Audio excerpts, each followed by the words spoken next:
जो भगवान से मिलने के लिए तड़पता हो, ये सब मतलब ऐसा समझो करोड़ों भक्तों में कोई एक होगा।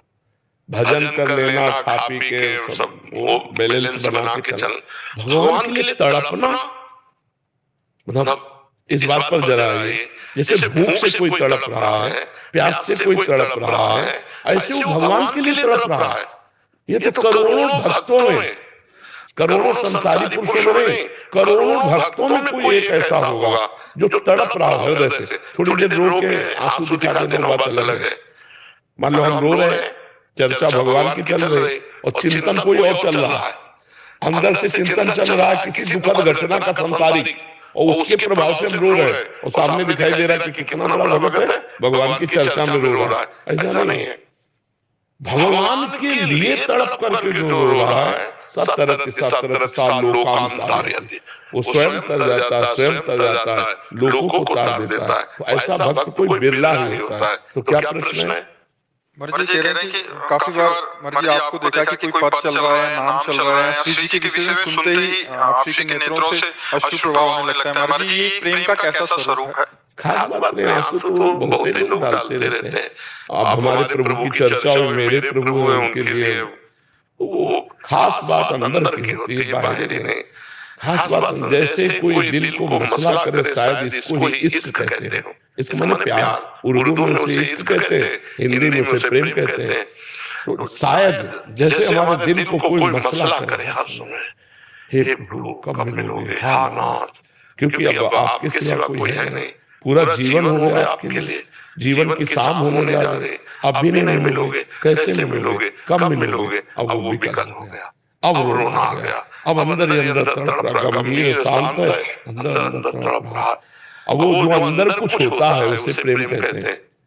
बाहर रोना या हा कृष्ण कह के चिल्ला देना, वो एक मिनट के लिए हम बनावटी भी कर सकते हैं, लेकिन अंदर बनावटी नहीं होता, अंदर असली बात होती है। तो शायद इसको ही इश्क कहते हो, जैसे कोई दिल को मसला करे।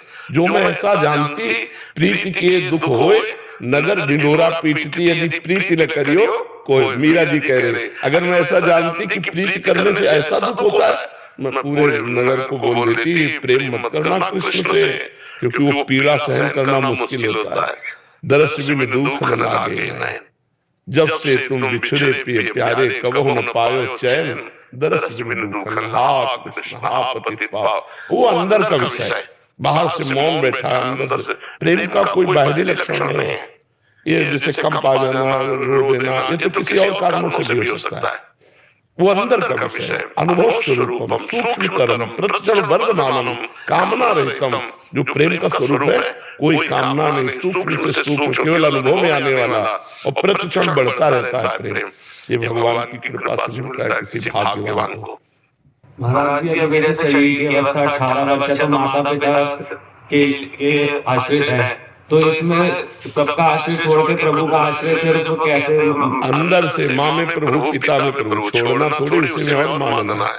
मेरे भगवान मेरे माँ है, मेरे पिता है, इनके चरणों के प्रताप से मैं भगवान को देख पा रहा हूँ। मेरी माँ है भगवान, मेरा पिता है भगवान, कहीं भागने की जरूरत थोड़ी। मंदिर में हम काष्ठ मूर्ति या पाषाण मूर्ति या अष्टधातु मूर्ति में भगवान की भावना कर सकते हैं? नहीं। मंदिर काहे का बना होता है? सीमेंट का, पत्थर का नहीं बना होता। तो ये पांच भौतिक मंदिर है, कितना बढ़िया मंदिर है।